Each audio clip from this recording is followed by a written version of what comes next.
நேயர்களுக்கு அன்பு வணக்கம். இன்றைய அனுஷத்தின் அனுக்கிரகம் நிகழ்ச்சியில நேற்றைய நிகழ்ச்சியினுடைய தொடர்ச்சி, அதாவது மிகப்பெரிய அளவில் விஞ்ஞானம் வளர்ந்துவிட்ட இந்த நிலையில மெய்ஞான சிந்தனைகளில், குறிப்பாக ஆன்மீகம் சார்ந்த விஷயங்களில் நம்முடைய மதத்தை பற்றி சிந்திக்கும் பொழுது சிலரிடம் சில கேள்விகள். அதாவது, ஒரு தெய்வம் தானே, உங்களில் மட்டும் ஏன் பல தெய்வங்கள்? அடுத்தது, உங்கள் புராணங்களிலே 33 கோடி தேவர்கள் எல்லாம் என்று சொல்லப்பட்டிருக்கிறது, இவர்களெல்லாம் எங்கிருக்கிறார்கள் என்று இது போன்ற பல கேள்விகளை பலர் நாம் கேட்க பார்த்திருக்கிறோம். ஐயப்பாடு ஏற்படுவது என்பது மனித மனதிற்கு மிக சகஜமான ஒன்று. ஐயங்களை தெளிவித்துக் கொள்ள வேண்டும். தெளிவிப்பதற்குத்தான் குருநாதர்கள் இருக்கிறார்கள், சான்றோர் பெருமக்கள், அறிஞர்கள், இவர்கள் எல்லாம் இருக்கிறார்கள். அந்த வகையில் குருவுக்கு குருவாக, சான்றோனுக்கு சான்றோனாக, மாபெரும் அறிஞனாக இருக்கக்கூடிய நம்முடைய மகா பெரியவர் அவர்கள் இந்த கேள்விகளுக்கெல்லாம் தெளிவாக பதில் சொல்லியிருக்கிறார்.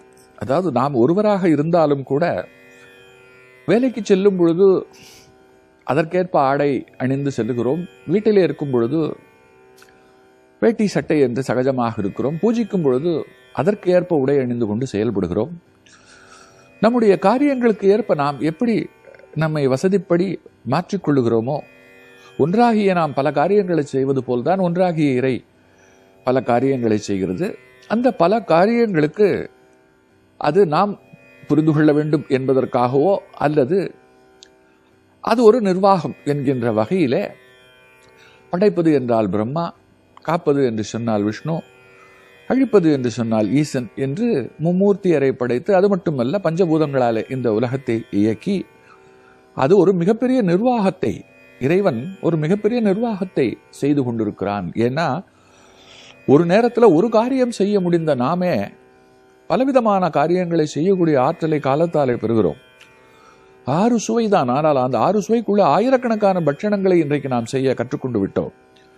ஆக, நமக்கே இத்தனை ஆற்றல் இருக்கும் பொழுது நம்மை படைத்து, நம்மை போல் பல்லுயிர்களை படைத்து, பிரபஞ்சத்தை படைத்து, அதில் நட்சத்திரங்கள், சூரிய சந்திரர்கள் என்று நாம் எண்ணி பார்க்க இயலாத ஒரு பிரம்மாண்டத்தை எல்லாம் படைத்த அந்த பெரும் சக்தி, அந்த பெரும் கருணை, அல்லது அந்த பேராற்றல், அந்த கடவுள், அதற்கு எவ்வளவு ஆற்றல் இருக்க வேண்டும்? அதனுடைய நிர்வாகத்திலே, அதாவது அதனுடைய ராஜாங்கத்திலே வருகின்றவர்கள்தான் தேவர்கள் அப்படின்னு சொல்லிட்டு நேற்று சொன்னதை பார்த்தோம். இன்றைக்கு அதனுடைய தொடர்ச்சி. எப்படி ஒரு ராஜா அதிகாரிகளை வைத்து ஒரு நாட்டை நிர்வகிக்கிறானோ, அது போலவே அந்த பெரும் சக்தியாளன் ஒரு மிகப்பெரிய நிர்வாகத்தை செய்து கொண்டிருக்கிறான். இயற்கையை நாம் கூர்ந்து கவனித்தால் நமக்கு ஒரு பெரிய ஆச்சரியம். அதாவது, ஒரு குழவி ரொம்ப அழகாக கூடு கட்டும். தேனி பல மலர்களிலே இருந்து தேனை சேமித்து கொண்டு வந்து வெகு அழகாக சேகரிக்கும். ஆனால் இது நமக்கு தெரியாது. நம்மளால அந்த குழவி கூட்டு போல ஒரு கூட்டை கட்ட முடியுமா? ஒரு சிறு மலருக்குள் இருக்கக்கூடிய தேனை நுகர்ந்து எடுத்து பிறகு அதை பக்குவமாக கொண்டு வந்து உமிழ்ந்து ஒரு குறிப்பிட்ட இடத்துல அதை சேகரிக்க முடியுமா? நிச்சயமா முடியாது. ஆனால் நமக்கு இதை உணர்கிற, இதை புரிந்து கொள்ளுகிற, இதை அடக்கி ஆளுகிற புத்தி அப்படிங்கிற ஒன்று இவைகளுக்கு இருப்பதை விட சற்று கூடுதலாக நமக்கு இருக்கிறது. இதற்கு பெயர்தான் கிரியாசக்தி, ஞான சக்தி. செயல்படுவது கிரியாசக்தி. அந்த கிரியையை உணர்ந்து புரிந்து கொள்வது அப்படிங்கிறது ஞானம் சார்ந்த ஒன்று. அதனால ஞான சக்தி. ஆக, நாம் ஞானசக்தி, கிரியாசக்தி என்கின்ற இரண்டும் கொண்டவர்களாக இருக்கிறோம்.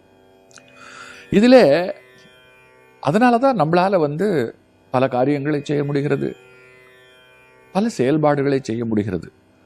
இதில் மிகுந்த சக்தி படைத்தவர்களாக, அதாவது நம்முடைய சக்திக்கு கூட ஒரு எல்லை நிச்சயமாக இருக்கிறது. நம்மால விண்மீசை பறக்க முடியாது. நம்ம பறக்கணும்னா ஒரு கருவி கண்டறிந்து, அந்த கருவி விமானம் என்கின்ற கருவியை கண்டறிந்து அதன் மேலதான் பறக்க முடியும். அதில் கூட இவ்வளவு நேரம் தான் பறக்கலாம், இவ்வளவு தூரம் தான் அப்படின்னு சொல்லிட்டு கட்டுப்பாடுகள் எல்லாம் நமக்கு உண்டு. ஆனால் இதையெல்லாம் கடந்து நம்மை விட பல மடங்கு சக்தி படைத்தவர்களாக அதாவது மனிதனை விட, நமக்கு இருக்கும் ஆற்றலை விட மேலானவர்களாக ஒரு இனம் இருக்கிறது. அந்த இனத்திற்கு பெயர்தான் தேவ இனம் அப்படின்னு சொல்லிட்டு, தேவ இனம் மட்டும் அல்ல, கிண்ணர்கள், கிம்புருடர்கள், யக்ஷர்கள், சித்தர்கள், சாரணர்கள், கந்தர்வர்கள் என்று நம்முடைய வேதங்களும் புராணங்களும் எப்படி இந்த பூமியிலே மனிதர்கள் உயிரினங்களோ அதுபோல இவர்களெல்லாமும் இருப்பதை நமக்கு தெரிவிக்கின்றன அப்படின்னு சொல்றார். சரி, அப்படியெல்லாம் அவர்கள் இருக்கிறார்களே, ஏன் நம்மால் பார்க்க முடியவில்லை? பார்த்துட்டா பிரச்சனையே இல்லை, ஒத்துக்கொண்டு போய்கொண்டே இருக்கலாமே அப்படின்னும் பொழுது அப்பதான் சொல்றார், இவர்களை எல்லாம் நம்முடைய ஊனக்கண்ணால் இந்த உலகத்தை பார்ப்பது போல், உலகத்தில் இருக்கக்கூடிய பொருட்களை பார்ப்பது போல் பார்க்க முடியாது. பார்க்க இயலாத, நம்மால் பார்க்க இயலாத நிலையிலே இவர்கள் இருக்கிறார்கள். இப்ப காற்று இருக்கு இல்லைன்னு யாராலையும் சொல்ல முடியாது, அது நம்மளால பார்க்க முடியல. ஆனால் நாம் காற்று இல்லைன்னா சுவாசிக்க மாட்டோம், உயிர் வாழ மாட்டோம். வேர்க்கிறது, விசிறி எடுத்து விசிறி விட்டுக் கொள்ளுகிறோம். அப்பொழுது காற்று பட்டு குளிர்ந்து போய் வேர்வை அகன்று நாம் ஒரு சுக உணர்வை பெறுகிறோம். ஆக கண்களுக்கு புலப்படாவிட்டாலும் அறிவால், உணர்வால் நாம் எப்படி உணர்கிறோமோ அதுபோல இவர்களையும் நாம் உணரத்தான் முடியும் அப்படின்னு சொல்லிட்டு, என்ன செய்தால் உணரலாம், எதை செய்தால், எப்படி செய்தால் உணரலாம் அப்படின்னு சொல்லிட்டு அதற்கு பதில் சொல்றார். இவர்களை நாம் ஆராதிக்கும் பொழுது, அதாவது இவர்களை வணங்கும் பொழுது, தோத்தரிக்கும் பொழுது, இவர்களை நாம் போற்றி துதி செய்து அழைக்கும் பொழுது இவர்கள் நமக்கு அருள் புரிகிறார்கள், அதாவது உதவி செய்கிறார்கள். அப்ப அந்த உதவி நமக்கு கிடைக்கும் பொழுது நமக்கு தெரிந்து விடுகிறது. இந்த தோத்தரிப்பது, இவர்களை அழைப்பது என்றால் என்ன அப்படின்னும் பொழுது சொல்றார், அதுக்கு தான் சுருக்கமா கர்மானுஷ்டானம் அப்படின்னு பேரு. இவர்களை எல்லாம் நாம் கர்மானுஷ்டானம் செய்தாலே இவர்களே நமக்கு பயணம் பெற்றுத் தருவார்கள். உதாரணத்திற்கு ஒரு வேள்வி, ஒரு காரணம் கருதி ஒரு வேள்வி செய்கிறோம். மழை பெய்ய வேண்டும் என்று வேள்வி செய்கிறோம், பிள்ளை பேர் வேண்டும் என்று வேள்வி செய்கிறோம், உலகம் நலமாக இருக்க வேண்டும் என்று வேள்வி செய்கிறோம்.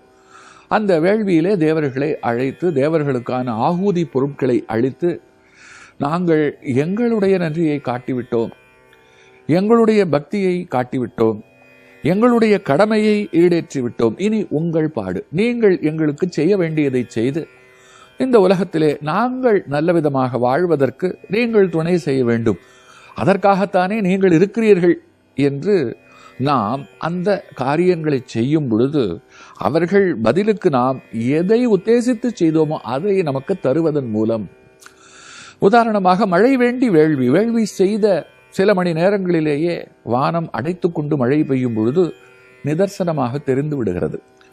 அதே போல குழந்தை இல்லை என்று வேள்வி, கருத்தரிக்கும் பொழுது அது தெரிந்து விடுகிறது. ஆக விளைவுகளை வைத்து நாம் இவர்களை தெரிந்து கொள்ளலாம். ஒரு அரசு தன்னிடம் பணியாற்றுகின்ற அதிகாரிகளுக்கு சம்பளத்தை எதிலிருந்து தருகிறது? மக்களிடம் இருந்து பெறுகின்ற வரி பணத்திலே இருந்துதான் தருகிறது. அதுபோல எப்படி நாம் வரி கட்டினால் அவர்களுக்கு சம்பளமாகிறதோ அது போலதான் நாம் இவர்களுக்கு செய்கின்ற வழிபாடுகளும் ஆகூதிகளும் அது அவர்களுக்கு கட்டுகிற ஒரு வரிப்பணம் போல. அதுதான் இந்த ஹோமம் யாகம் அப்படிங்கிறதெல்லாம். தேவர்களுக்கு இவர் சொல்றார், தேவர்களுக்கு மூப்பு கிடையாது, நம்மளை போல நரை திரை மூப்பு கிடையாது, மரணமும் கிடையாது. இந்த தேவதைகளுக்கு 3 ரூபங்களும் இருக்கிறது. அவர்கள் ஒரு வடிவில் 3 ரூபங்கள். தேவலோகத்திலே இவைகளின் ரூபம் ஆதி தெய்வீக ரூபம். தபோபலம், நாம் எவ்வளவுக்கு எவ்வளவு நாம் தவசக்தி, ஞான சக்தி, யோக சக்தியை பெறுகிறோமோ அப்பொழுது நம்மால இவர்களை பார்க்க முடியும். நம்ம இந்த உடம்புல இந்த கண்களுக்கு அந்த ஆற்றல் வந்துவிடும். அந்த ஆற்றல் அற்றவர்களாக இப்பொழுது நாம் இருக்கிறோம். அது மட்டுமல்ல, இவர்களோடு நாம் பேசவும் முடியும் அப்படின்னு சொல்லும் பொழுது இந்த இடத்துல பல ஞானிகள், பல சித்த புருஷர்கள் பேசின பல சங்கதிகள் எல்லாம் நமக்கு நினைவுக்கு வருகிறது இல்லையா? இப்படி ஒரு கேள்வி, ஒன்றுக்கு 2 கேள்வி. இந்த கேள்விகளுக்கு வெகு அழகாக நமக்கு புரிகிற விதத்தில் பெரியவர் அவர்கள் ரொம்ப ஒரு அற்புதமான பதிலை சொல்லி இருக்கிறார் அல்லவா? தொடர்ந்து சிந்திப்போம். காஞ்சி நகர் உரையும் காமகோட்டி குருவே காமகோட்டி குருவே காமகோட்டி குரு